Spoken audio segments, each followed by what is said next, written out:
Don't skip this video. This is a sign for you. Have you ever whispered to the sky, asking for a sign? Have you prayed, journaled, cried, or sat in stillness, hoping for anything? A number, a name, a voice, to tell you that you're not crazy for believing there's more?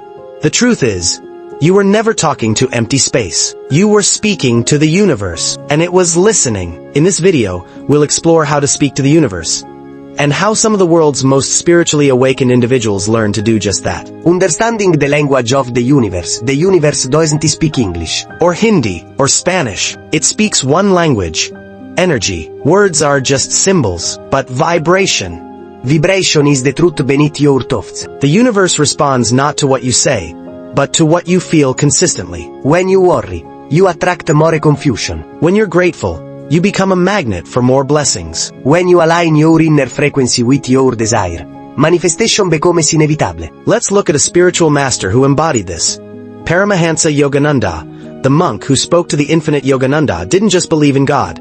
He communed with the infinite. He spoke of the cosmic sound of Aum as a language of the divine. Through deep Kriya Yoga and meditation, he tuned his mind inward, past thought, past emotion, into the stillness of spirit. He said, "When the mind is silent, the universe speaks." His frequency became so high, so stable, that miracles began happening around him, including healing, guidance, and synchronicity. How did he make it happen? He meditated for hours a day. He aligned his intentions with service, not selfish desire. He trusted divine timing, even when he was tested. Have you ever whispered something into the void hoping the universe was listening?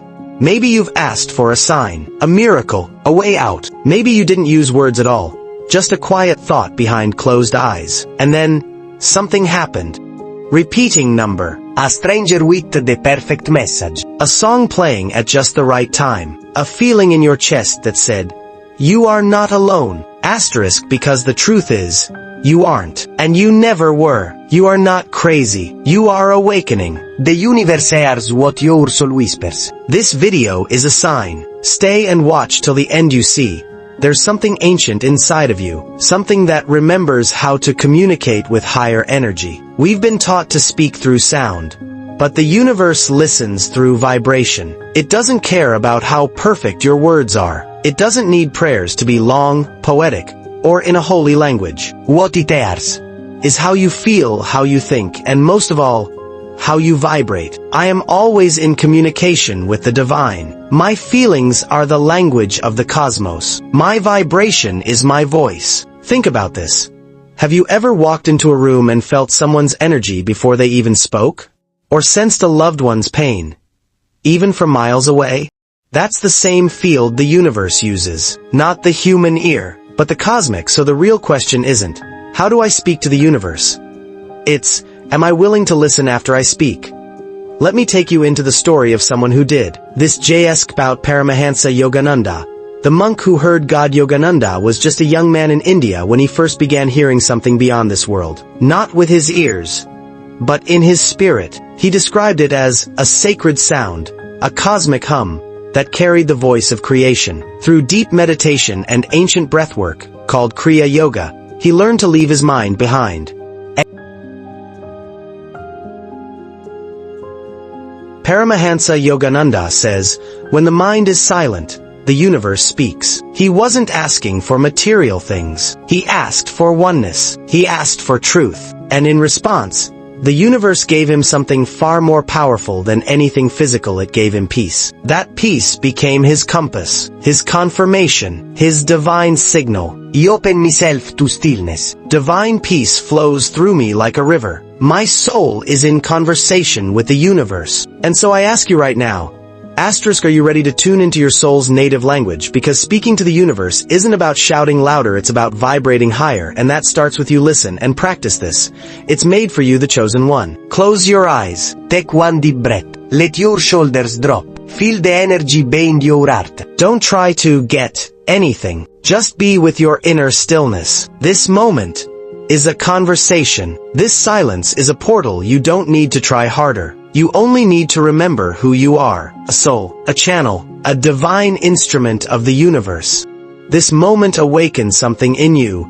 This is just the beginning. And if you're still here, you've already started your soul's communication to the universe. Part 2. The 3 keys to speaking to the universe. You don't have to become a monk to access divine communication, but you do need alignment. Here are the 3 spiritual keys to speaking to the universe and receiving answers. Key 1. Stillness creates clarity. When you quiet the noise of your ego, you hear the whispers of the universe. Stillness doesn't mean your life is perfect. It means your inner world becomes stable, even in chaos. Stillness, the language of the soul. Stillness is not the absence of noise. It is the presence of awareness. When you quiet the external world, the internal universe begins to rise. Stillness is where the universe listens. Your breath is the doorway to everything divine. Time for affirmation.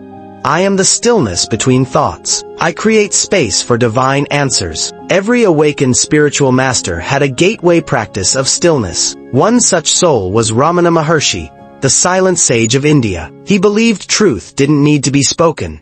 It was revealed in silence. Devotees sat before him, sometimes for hours, in wordless presence. And yet they left transformed, healed, awakened, and guided. Because the universe speaks in energy, not volume. Try this.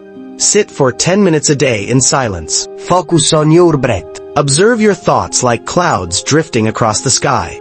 In that silence, impressions come. A word, a symbol, a feeling. That's the universe responding. Speaking to the universe begins with you. Key 2. Intention equals frequency. What are you asking for?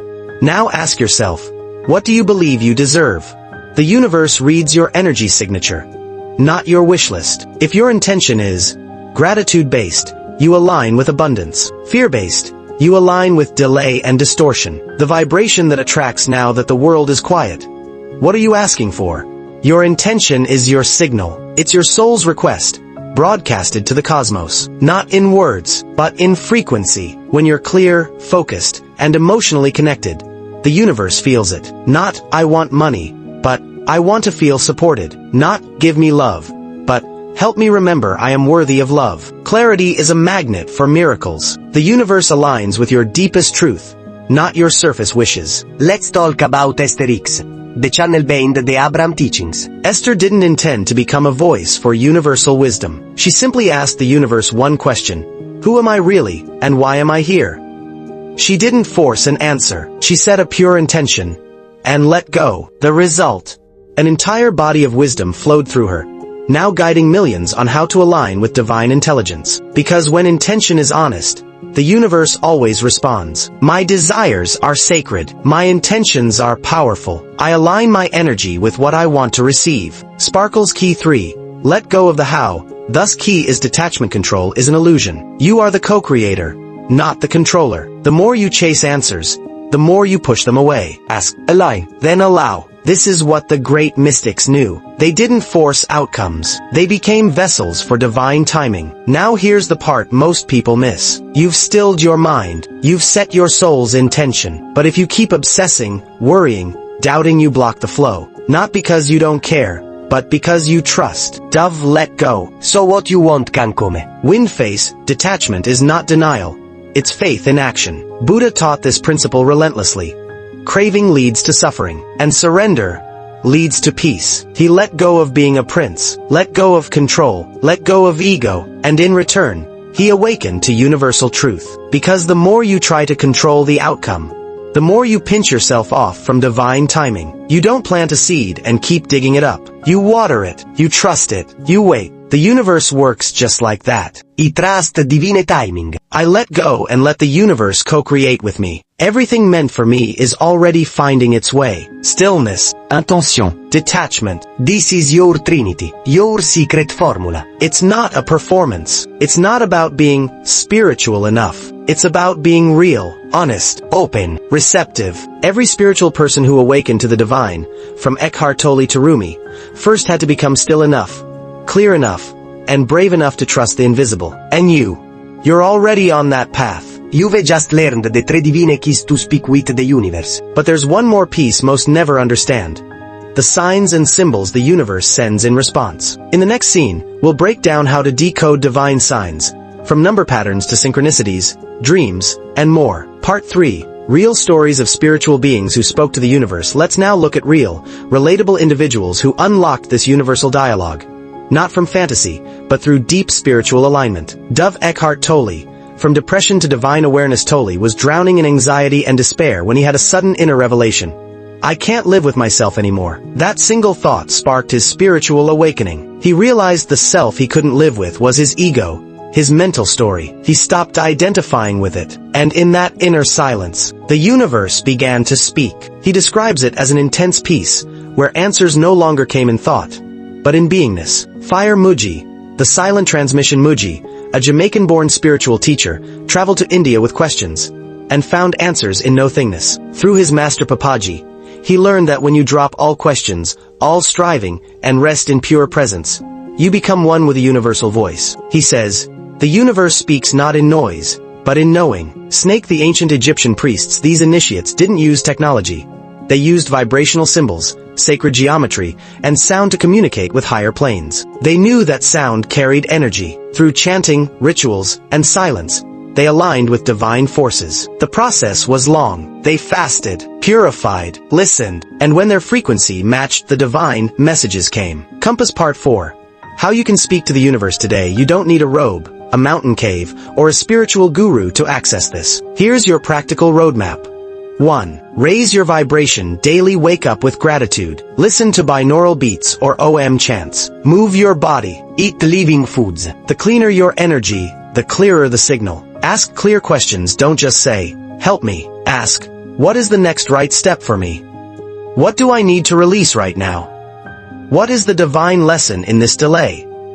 The universe loves clarity. Journal what you hear, see, or feel. Messages don't always come in words. They may show up as repeating numbers, angel codes, 111, 222, 444, 777. You see them everywhere. License plates, receipts, phone screens. These aren't random. They're frequency codes used by your guides, higher self, or divine energy to confirm alignment or offer correction. 111. Alignment with divine purpose. 222. Reassurance and balance. 333. Ascended masters nearby. 444.